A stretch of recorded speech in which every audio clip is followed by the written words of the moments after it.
Hello, good morning everybody, it's Bruce. This is a review of this Fiat 500 rental car. I'm over here in the Gran Canaria island and we have this rental car for the week. Actually tomorrow we're returning it. So I've been driving it for about 6 days now. Well, first of all, I like how the car looks. I think the body lines are nice. It's, I think, a cool looking car. Obviously this isn't the best example with this damage here and the factory wheels, but generally I think the shape looks pretty good. Of course that's subjective. Not everybody's gonna like that. So let's take a look inside. Well, first we can take a look in the back. I like this big opening hatch, and surprisingly for such a tiny car there's some room in the back to store your things. My wife's walking sticks fit in here, fully extended. That's pretty good.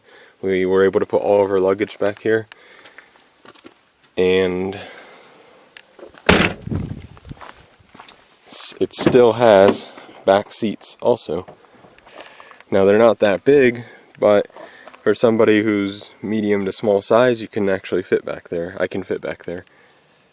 If you're a big guy or girl, then probably you won't fit very comfortably.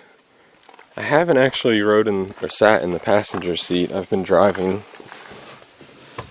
But I can say from the driver's point of view, everything's laid out pretty nice. I like the position of the steering wheel, the position of the shifter, the seating, the visibility is good. The gauges are fine. One thing that's a little bit unusual is the windows, power window switches are here in the middle, but once you get used to that, that's no problem also. I guess one small nitpick I would have is I don't really like I don't like buttons for my radio controls. I like the old style knobs better. Now, one thing that's not too good about this particular model, this particular one, is the engine. This is, well, at least in my opinion, but you have to keep in mind it's not a sports car. This car is not a sports car. It has a 1.2 liter gasoline engine, which produces just, I think, 60 or 70 horsepower, so it's pretty darn slow, you could say, for sure. Even with the manual transmission, it's probably one of the slowest cars I've ever driven. And I've driven a lot of slow cars, including, 1970s Dodges with slant 6 engines and 4-cylinder S10 pickups from the 90s. But I think this is even slower. This really doesn't go anywhere. But just to get you to point A to point B, it does work. And we've been going up and down these very, very steep mountains for the past week with, it's slow. It's slow. You have to slow down and go into first gear or second gear a lot of times and wind out the engine to 5,000-6,000 RPMs, but you do get there eventually. So it does work. If you're not at all interested in going fast, then this 1.2 liter engine does work. If I were to ever buy a car like this, which I don't really think I would, I like the styling, but I just can't see myself buying such a small car.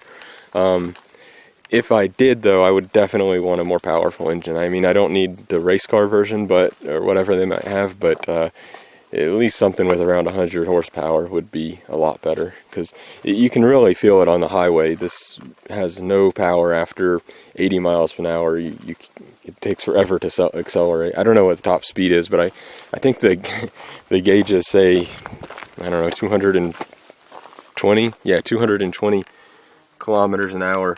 But, there's no way this car can go 220 kilometers an hour. I don't think so anyway.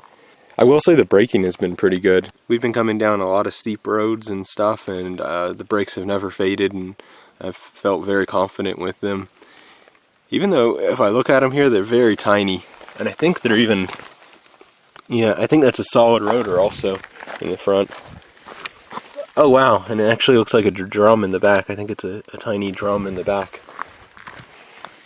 Let's see if we can take a look underneath the car real quick.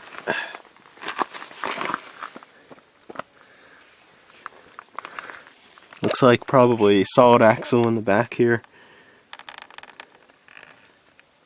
The handling, I like the handling. It's a small, tiny car, so it's very, very nimble, which is coming handy on some of these tiny roads in these tiny villages here in Gran Canaria. The fuel economy. So, I don't know exactly what the, fuel economy is on it, but I do know I ran the tank almost completely empty and then filled it up, and it only took, I think, 30 liters of gasoline. And here in Gran Canaria, it's about €1 per liter, so that only costs us like 28 euros, which is incredible. I've never filled a car up for such a small amount of money, and I don't know, since like the 90s or early 2000s. So, to me, it seems like the economy is pretty good. Kind of funny with the name Fiat. I have a feeling that Americans don't really like that name. Fiat. It makes you think of like the Federal Reserve, like the fiat fake money or something. And it's a European car. Other than BMW and Mercedes, Volkswagen, maybe they don't have such a great reputation. But I feel like this car is pretty tough. I mean, I don't know, but it's a rental car, so it's, all kinds of people are driving it like idiots and whatever. So Eurocar, the rental car company, seems to think it's pretty good quality, tough enough, low enough price. And my feeling is driving it feels pretty durable. I mean, I've driven it on some terrible roads on this vacation, some terrible dirt roads with just like gigantic potholes, and